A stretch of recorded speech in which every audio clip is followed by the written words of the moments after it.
guys. Prosecutor's office. So I did promise a live that I promise I will deliver on, but it just sort of can't really happen right now. I'm going to do a live where I'm showing how I plan my week and what I'm using to plan my week and how I sort of set it up. And so I'm letting you know, I'm on live now to let you know that I will be coming on live to actually do that, but I don't want to be late. I have a very important mission to accomplish right now, which I'm obviously going to tell you about later, but I don't want to be late. So my plan of action is to drive to the location and then do the live there, so that I'm not late, like doing the live here and rushing and not getting to do it properly. I am praying for everybody in Florida, in Georgia, you know, the people affected by Harvey, all of that. I mean, I think that this hurricane thing is just wild, and you really, you know, there's just precious little you can really do if you're in the path of it. So I am praying for all of you guys. But anyway, my point here is I'll be on, let's say, in another half an hour, and we're going to go through my personal planning exercise for the rest of the year, and then also, you know, how I break that down by week, because I really have to get disciplined and focused about making sure that I do that every single Sunday. It is the best use of time. It's worth it. And so I need to drive to my location and then come on live, because I don't want to do it here and then be rushing. I'd rather be at the location. Okay, so see you in like 30 minutes. To my Instagram live finally, that I'm going to talk about setting up my week, which is something I really recommend and advocate that you get done on a Sunday. So setting up your week for success. So let me just type in the title of this: setting up your week for success, planning and prep. Okay, so I'm gonna show you what I do to set my week up in terms of how I work my schedule. I know I don't work every Sunday. Lauren totally was asking me that, but because I launched a new SAT class, I actually worked yesterday and today. So I sort of work. I haven't gotten a real break, which I don't normally do, because I really do advocate making sure you get breaks and to clear your head, etc. But I couldn't avoid it because I had to talk to parents about financial aid and scholarships, and then spin right around, and today is the launch of our brand new SAT class, and I needed to set the tone, give the orientation, and then next week I'm working again, because I am going to actually be doing with our students a goal setting workshop.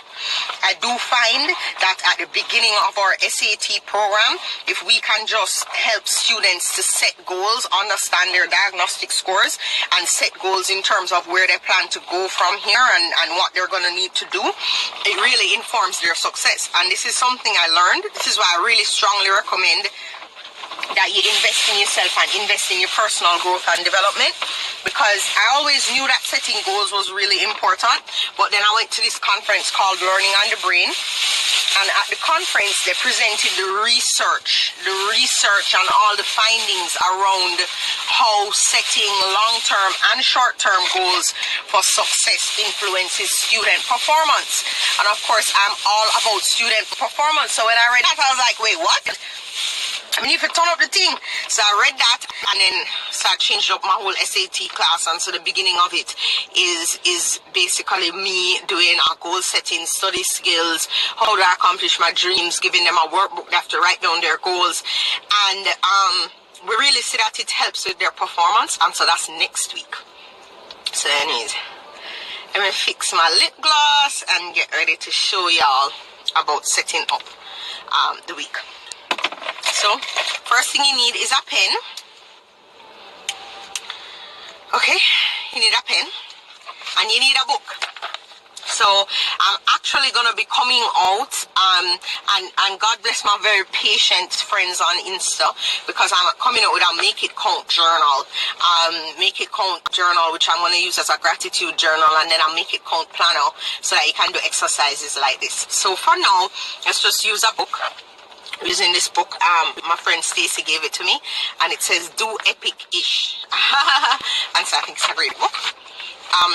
All right, so you open the book to a brand new page, and then you look at your calendar. So hopefully y'all have a calendar set up somewhere where you keep your appointments. It depends on what kind of work you do, whether you have these appointments.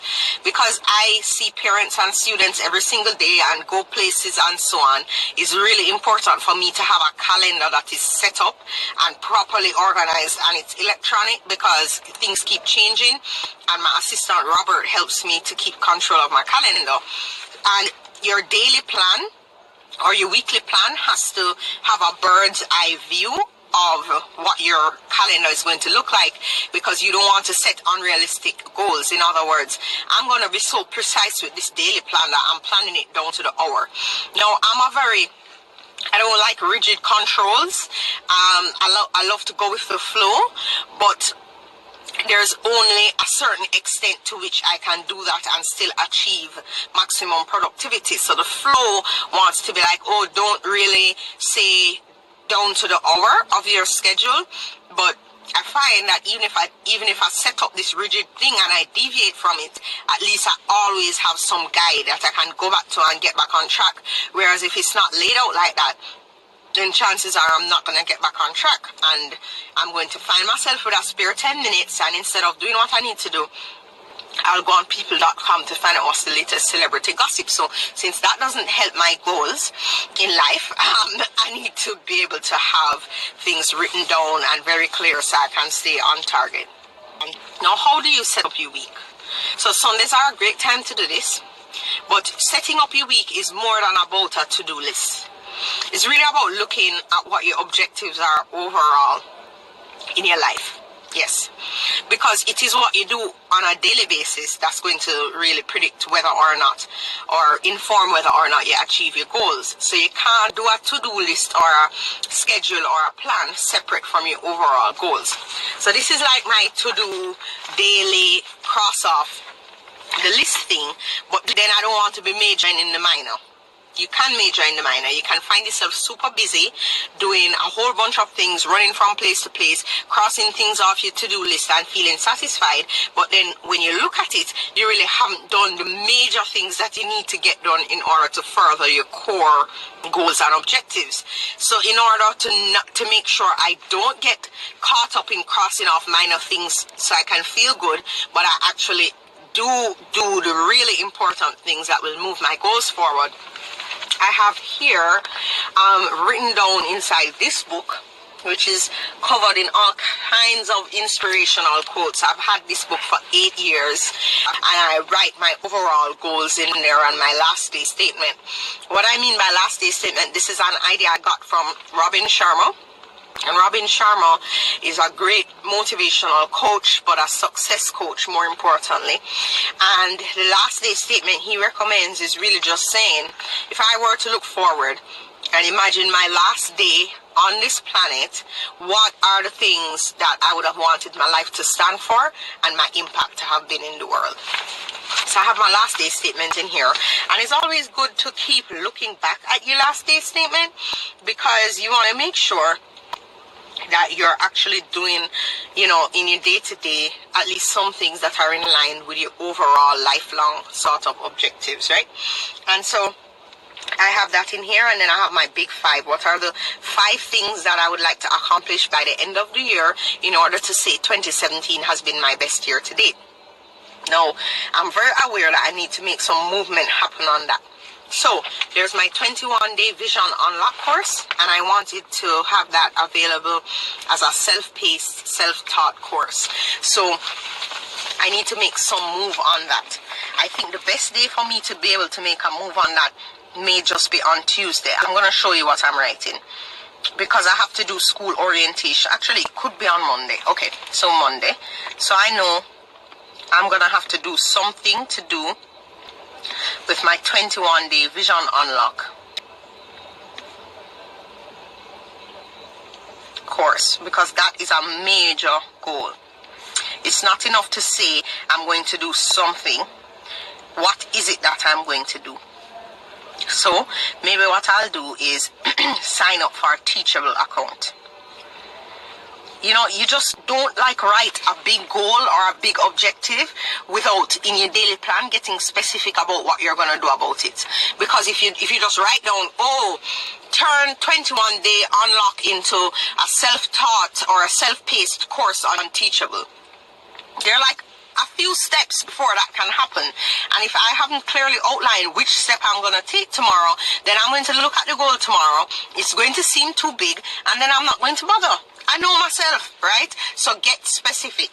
So sign up for account. I can do that. I can do that. I can sign up for account on Teachable. And in this way, I've done one thing, and then Tuesday I can do another small thing, another. So at the end of the week, I've done a bunch of stuff, but small things that I can actually bite off each day without feeling major anxiety. The anxiety is going to make me ignore the goal altogether, and I'm going to get nowhere. This is me. This may not be you, but you have to know thyself. So I know for me, when it seemed too big, I'm like, what am I going to do? What am I going to do? I just don't do anything because I get anxious, and I just, you know, check people.com and don't bother at all. So get specific. Sign up for account on Teachable. I know for a fact I can do that. Alright, when I look at the rest of my goals for 2017, I have here, hold on, this was my master class, let me just make sure. Oh, goodness gracious. Alright, so goals come from vision, Q1, Q2, Q3, Q4. I ended up putting too many things in this book. Do not do that, because then it just, I can't end up finding really quickly my Q1, Q2, Q3, Q4, and that's not good. So now y'all have to be waiting on me. Bear with me. I don't want to be making up my goals and not looking at them.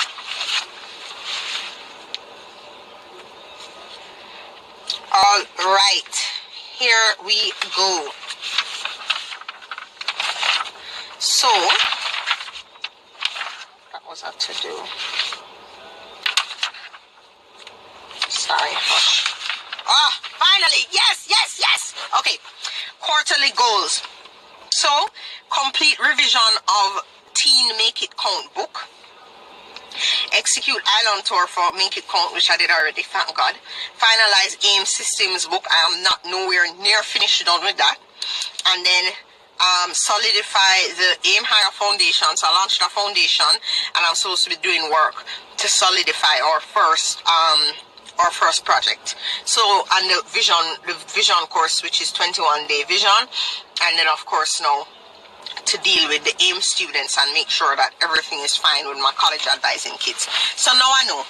Alright, so I know that for Q3 I needed to have completed the Teen Make It Count book, and I have not executed that, and the AIM Systems manual needs some work.